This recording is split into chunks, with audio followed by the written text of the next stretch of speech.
Hey guys, in this video I'm going to take you through the MobileFrame Enterprise Asset Management and Inventory Control System.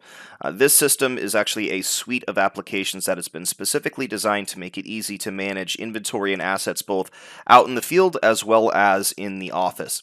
So because this solution is pretty robust, what we're going to do today is I'm going to just take you through the essential components of it in the hopes that you'll reach out and schedule a more in-depth deep dive demonstration of our capabilities. So let's go ahead and dive in. So this is the MobileFrame Windows client. We have this little item catalog. Essentially, before you can have inventory, first you have to have the item inside of your item catalog. So this is where you'd go in and identify what type of item it is, a description, what type it is, the price, who the vendor is that you got it from, perhaps a photo, what's the unit of measure, etc. From there, we have the inventory. So you have a variety of different inventory locations that we would load in. Inventory locations can also support a hierarchy, so you can have a specific warehouse with a specific shelf with a specific box on it. And it's really configurable and unlimited as far as how many relations you would need to have as far as inventory kind of up the chain of command. But if, let's say, you wanted to see inventory location for Los Angeles, all I would need to do is select Los Angeles. I could type in briefly what I'm looking for if I'm looking for something specific, or I can just see everything that the Los Angeles location would have. From here, you can go in and you can take a look-see.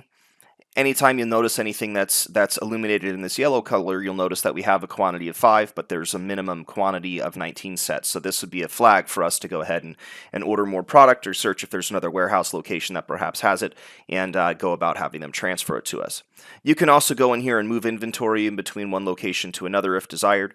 That functionality is also available on the mobile device as well.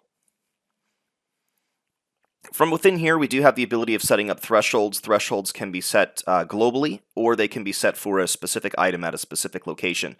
This is where you would actually go in and you'd put your threshold minimum, and then the idea would be that we would alert you guys and allow you to place an order for more product or more inventory, etc., to be replenished into the system and then distributed out to your warehouses or field personnel. The system fully supports this notion of kits. So an item kit essentially is multiple different SKUs, if you will, or items within your inventory that you get added to a kit, and then you manage the inventory of those items relative to the kit. So if you guys do anything with kits, we definitely support that, and it's nice and easy to set up. Pick list. Within the solution, we have the ability of loading in pick list. Pick list can be used to pull inventory in or pick items off of a shelf and perhaps place to an order for transfer to another location. This is one of the areas that perhaps if you already had another system, we'd be looking to interface with an ERP type system to receive this. However, if you do not have that ERP, this could be used as a standalone product as well. When we get over to the asset side, we have different notions of assets: fixed assets, portable assets, rental assets, etc. Each asset has a location, has a description, manufacturer, model, all that types of good stuff, photos. It also has a variety of other information about it. So, what's the PM interval, what's the asset type, the acquisition date, perhaps a unique serial number, barcode, etc. You'd also be able to go in and look up any history. So in this case, there hasn't really been any history as far as moving this particular asset from one place to another. However, if you were to transfer inventory from one person to another, or excuse me, an asset from one person to another, we would definitely keep a log of that and allow you to see what's going on. Hey guys, now what we're going to do is we're going to transition over to the mobile application side. The mobile applications work cross-platform, so you can run them on iOS devices, both tablets and phones, as well as Android devices, both tablets and phones as well. So from within here, this is the main menu. So all of my inventory operations are under the inventory tab, assets are under the asset tab. It also allows you to go in and add customer locations, receive new inventory, search for inventory, etc. So if I wanted to do a simple inventory transaction, I can just click on inventory, and then I have the ability of adding inventory, moving inventory, searching for inventory, performing a physical inventory count, loading items in from a pick list, and it's incredibly easy to go in and add items. You can go ahead and scan the location code or select it from a drop-down list, select the item that you would like to scan. You can easily move inventory from one inventory location to another. So if I wanted to move something from Los Angeles to a truck, for instance, you can go in and just scan the item. In this case, since I do not have a barcode sitting in front of me, I'm just going to go ahead and type it in myself. And from within here, you can go in and enter in the quantity that you're going to be transferring from the warehouse, in this case, to a person's vehicle. And if I were to click on save, that would then execute that move. You also have the ability of searching inventory. This works very similar to the desktop. I can see the global inventory across the system if I'd like. I can also filter it to just a specific inventory location as well. This is live, so as long as you're at some point we're connected to the internet, it would receive any changes. If you were disconnected from the internet or whatnot, it would update in real time as those changes have been made.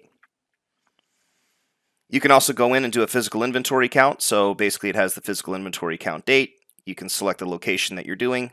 You could do a scan with count or scan all items. Scan with count basically is I'll just go ahead and scan the item itself, and then I would put in the count that I found. So let's say 9. In this case, it found we had 9 catcher's masks. The scan all items works a little bit differently. Essentially, if I wanted to have 9 catcher's masks, I would have needed to scan that individual item 9 times. So I just went ahead and scanned again, and now we have an inventory count of 10. So this is set up to be barcode driven if you would like. We also fully support RFID, or if you'd prefer to have neither and just like a hand entry, you certainly could do that as well. With the asset trackings, we have the ability of adding assets, moving assets, and searching for assets, which is ideal for construction companies looking to find this particular piece of equipment, move tools in between one person to another, etc. And then we have the inventory receiving. Inventory receiving makes it easy to receive inventory against a purchase order. We'd break down all the line items, etc. You would be able to scan those in. We can also do order refusals, things of that sort, as well as notify your vendors for partial shipments and all that kinds of good stuff. So again, I told you this is just going to be a short demonstration. If you guys would like to check out our full featured demo with us, I would encourage you to reach out, let us know, and we'd be more than happy to schedule a one-on-one personalized demo relative to your specific requirements. So thank you very much, and have a great day.